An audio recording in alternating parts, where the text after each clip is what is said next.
আজকে পুকুরে গোসল দেবো এবং ডিগবাজি দেবো। আগে আগে তো দেখতাম না, আগেই ডিগবাজি দিতাম, জোরে লাভ দিয়ে দেখবো যে এখন আমি ডিগবাজি দিতে পারে নাকি, নাইলে আগে দেখবো যে জায়গাটা পরিষ্কার আছে নাকি, মানে কোনো কিছু লাঠি ডাল এগুলো আছে নাকি, এগুলো দেখবো। আমার কাছে মনে হচ্ছে আজকে আমি আবারও আমার সেই ছোটবেলায় ফিরে গিয়েছি।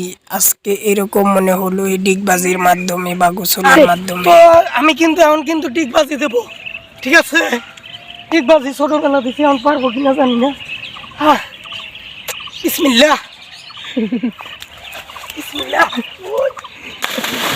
এবার কিন্তু ডিগবাজি হবে, ডিগবাজি পুকুরে। ওই